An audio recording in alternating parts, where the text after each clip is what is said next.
In any disruptive technology, there is a tipping point at a time when the path to market domination is certain. Now, electric vehicles are almost certainly a disruptive technology that will almost certainly surpass their predecessors over time. Why are we saying such a thing? Because charging is the essential feature in EV cars. Most users face the problem with this very feature.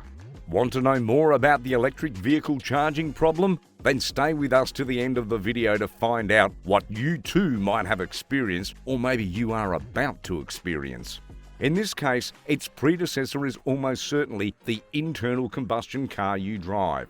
Still, when asked, you say your next car won't be electric, and you're right. The average consumer wouldn't even consider buying an electric vehicle, according to surveys that show the technology isn't there yet.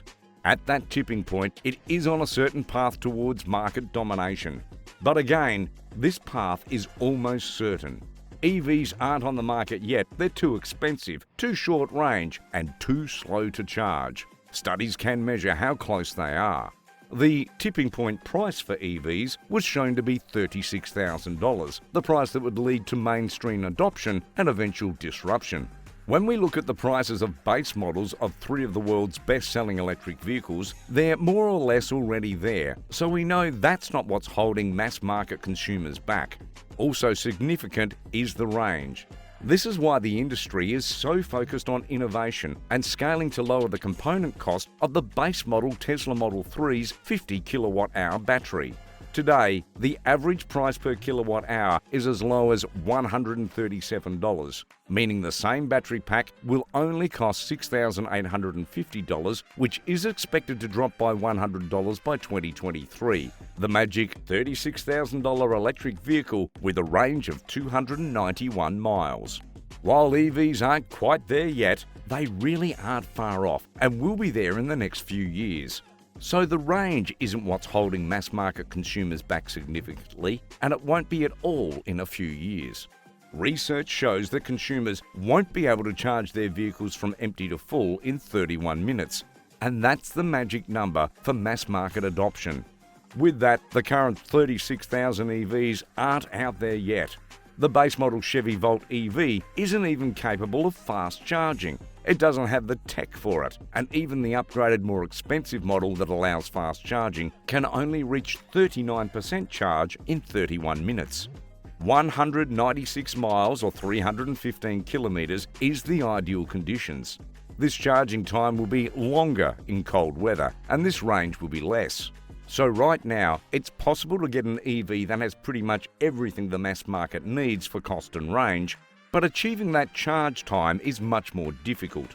This research can lead us to conclude that the most significant barrier to mass market EV adoption right now is the pricing issue. Westinghouse and alternating current system, as their name suggests, direct current electricity flows consistently and unidirectionally, while alternating current oscillates in magnitude and changes direction rapidly. The exact details how each one works aren't all that important in this context. But what is essential to know is that AC power has prevailed for a variety of reasons. It's now the standard for power grids, but there are some technologies still needed. The most common example of this is batteries, where you cannot charge a battery using AC power. So you don't plug your smartphone directly into an outlet, you plug it into a plug-in power brick, and that power brick is a AC to DC inverter. A standard iPhone charger inverter generates 5 watts of electricity, which is enough to charge the phone's 11-watt battery in a few hours. Meanwhile, a base model Tesla Model 3 has a 50 kilowatt-hour battery, 4,500 times larger. Therefore, it needs a much higher wattage power inverter to charge at any rate. It solves this in 2 ways. The Model 3 has a 7.7 kilowatt inverter that can take AC power from common sources such as a standard wall outlet and convert it to DC power to charge the battery. At maximum speed, this can fully charge the car in less than 10 hours and has the advantage of allowing consumers to charge it using regular wall plugs or by plugging relatively inexpensive chargers into existing household AC electrical circuits. The downside is that 7.7 kilowatts is fast enough for regular overnight charging at home, but not fast enough to compete with the convenience of filling up an internal combustion car at the gas station.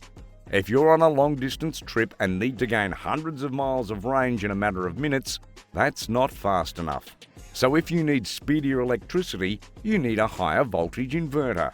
You need power from almost empty to almost full in 30 minutes, between 120 and 250 kilowatts.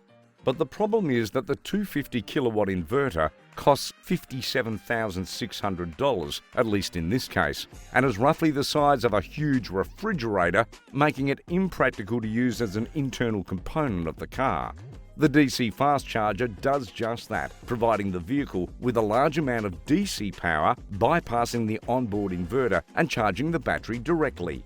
In the context of electrical vehicle charging, this means that while setting reasonably quickly, the speed is affected not by how much power the station consumes, but how much electricity the battery can accept. A Tesla Model 3 charges from 0 to 50% in 15 minutes with a 250 kilowatt charger and in 17 minutes with a 150 kilowatt charger while travelling at least 100 miles or 160 kilometres on a 50% to 90% charge. In both cases, it takes another 27 minutes. That's why it's faster to charge up to 50% ride until empty, charge up to 50% and ride until empty again, then charge up to 100% and ride until empty.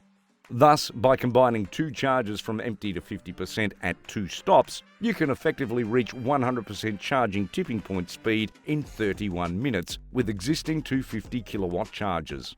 Meanwhile, the same average American lives 31 minutes away from the nearest Tesla supercharger. There are currently 976 supercharging stations in the US, each with 2 to 56 separate chargers. To reach the 4-minute average for gas stations, Tesla would need to build an additional 31,251 supercharging stations. At a cost of $250,000 per station, this would cost the company approximately $7.8 billion, or roughly 10 times its total annual profits from 2020. That's not possible because stations never go head-to-head with such infrequent use, and that's exactly the problem. You need infrastructure to sell cars, but you can't build infrastructure without selling cars. The classic chicken and the egg problem. However, a solution can be found. According to federal government data, there are approximately 3,845 Tesla non-DC fast chargers in the United States, the vast majority of which can charge a Model 3 in 1 hour. There was a format war between DC and AC power in the 1880s. There is now a charging standards war. Take the example of Salina, Kansas, a small city off Interstate 70 that most people visit only to refuel, or in this case, to recharge. This supercharger uses Tesla's proprietary plug. This Electrify American station uses CCS and CHAdeMO plugs, and this hotel's charger uses a J1772 plug. There are 4 different types of chips in a small city. Now, a Tesla can use a Tesla charger and a J1772 charger with the included adapter, but only the CHAdeMO charger with the speed limit $540 adapter, not the CCS charger, as nothing happens. Meanwhile, the Chevy Volt EV cannot use Tesla or CHAdeMO chargers at all, as there is no adapter for the CCS plug. This means that DC fast chargers must have 3 different plug types that are overwhelmingly missing to accommodate every vehicle type. If you've gotten this far, be sure to smash the subscribe button for more awesome content. There are interstate highways and combined CHAdeMO and CCS stations. This forced Tesla's hand to the point where in 2018 it powered all its existing superchargers with CCS plugs, converted its Model 3s to CCS, and rolled out an adapter that allows its other models to use CCS chargers. All this means that almost any car in Europe can use almost any DC fast charger. This, coupled with Europe's higher population density, has helped to ensure that the density and coverage of DC fast chargers are much greater than in the US. However, per capita EV ownership is higher in the US than in Europe as a whole, although for certain European countries are far behind the USA. Europe is roughly the same size as the US overall, with a very similar number of electric cars, but twice the number of DC fast charging stations. In Germany, the furthest you can seemingly get from a DC fast charger is in Winterberg. The closest fast charger from this small ski town is in Marburg, about 30 miles or 50 kilometres away. Simply put, they won't buy cars that can't make it to Denver. What the US lacks in Europe are coordinated government plans. Germany's federal government, for example, offers substantial incentives to private companies to set up their own charging stations and do so. Meanwhile, the federal government in the US has done little to support the construction of fast charging, and it certainly doesn't have its own network.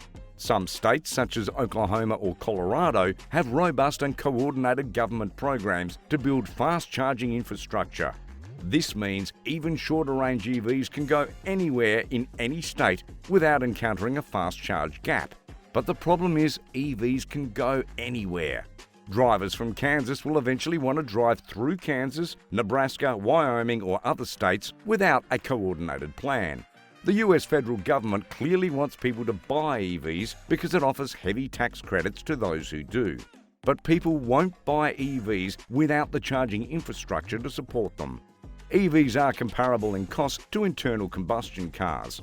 Their range is relevant to consumers' demands, but what lags behind is the charging infrastructure. It's not even an American problem. In Australia, it is not possible to go from Perth, the country's fourth and most populated first city, to Sydney by electric car due to a large charging gap. At the same time, Russia has a total of 24 DC fast chargers across the country, despite similar incentives for electric car purchases. Of course, some will always argue whether governments should encourage electric vehicles, but regardless of that, it's hard to find a developed country without taxes or other monetary incentives for electric vehicle ownership. You may enjoy this video here. Until next time, thank you for watching.